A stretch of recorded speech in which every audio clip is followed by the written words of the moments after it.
With the killing of another cartel leader in Mexico, I have to sincerely tell you that you should never travel to Mexico. If you ever decide to go, you should consider the amount of common sense that you have. There is no reason to visit Mexico anymore. I've spent over a decade warning people against traveling there. The world is full of beautiful destinations that are not Mexico, and I recognize that some people must travel there for work or business, and many clients, or some people I know of, not my clients, but people I know of in the intelligence community have faced shakedowns and other incidents, really bad incidents and close calls in those situations. You know, if a corrupt officer stops you in Mexico or elsewhere, one thing to do is don't offer cash. Don't offer cash simply as a means of getting out of the situation. Instead, just apologize and act like a confused tourist, asking how to pay the fine. After being told the amount, then you know how much you owe, and just hand over the fine, and then you'll be allowed to leave. This is the proper way to handle a bribe in a place where the police corruption is, the majority of the system. It's not the minority group in that system of the police force, and it's a cultural norm and a standard way of doing business. Because while most police officers, or rather police systems and the officers as well, in North America are more or less honest and hardworking, not perfect, but the situation in Mexico is essentially the opposite. Instead of a 90% quality and 10% bad cops taking advantage of you and trolling you and stuff and using you, it's the opposite. Most of the police in Mexico are trolls, and they want your money. They're basically a legal gang. Corruption is a predictable part of life in Mexico. I know of a guy in the intelligence community who turned down a 6-figure offer from a billionaire clients to provide training there, because he maintains a really strict policy of never going to Mexico. So that's one of his personal rules. No amount of money could convince him to go. And he was going to be paid a very handsome 6 figures for that. But he's fortunate to have a network of these intelligence officers and access to significant inside information to know about this, to be aware.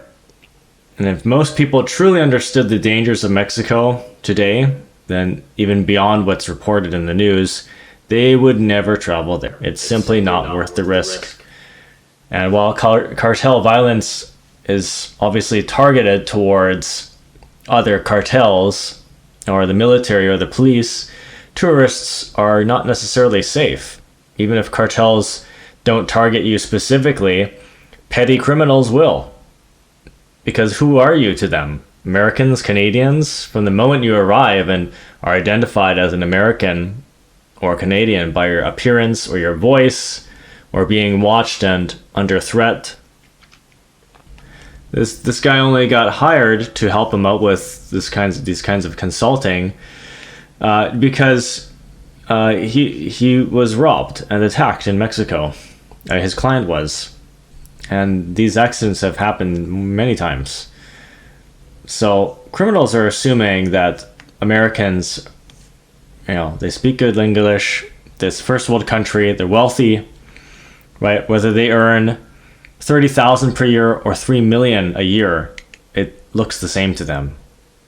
You see a North American and they want to rob you or kidnap you, and this happens very frequently.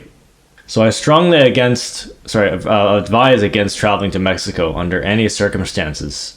When I travel, I carry specific tools like my tactical pen, a mini pry bar, sometimes a utility knife.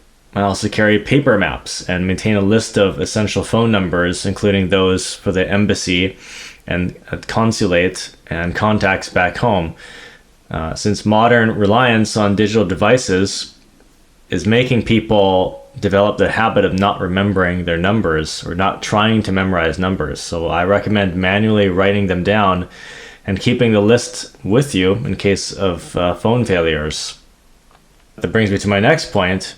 I bring a satellite phone when traveling to foreign countries. The Iridium 9555, I don't know how to say it. This is a fine choice. A satellite phone provides a reliable communication backup as long as there's a clear view of the sky.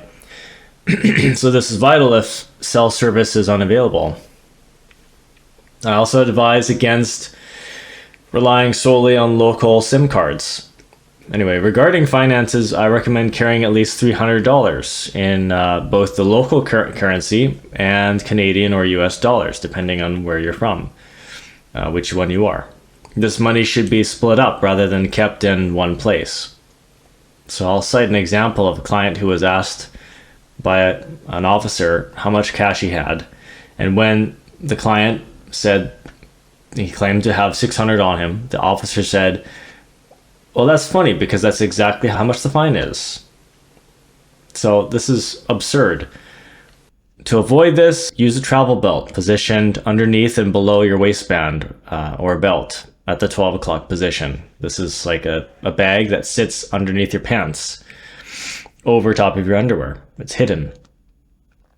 So this makes the funds very difficult to access during a search, hard to spot, and you can also use ankle wallets and distribute money in other parts of your body. So why Mexico? There are countless other beautiful and hot similar places you can vacation at nearby in North America that are still warm, like Florida, California, North Carolina. So the old incentives like Cancun or Puerto Vallarta are just not worth the risk.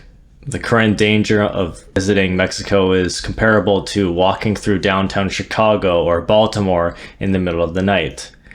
So my philosophy is, and shared by many mentors in the intelligence community, is that security is just common sense on steroids. So I urge travelers to use that common sense to stay safe.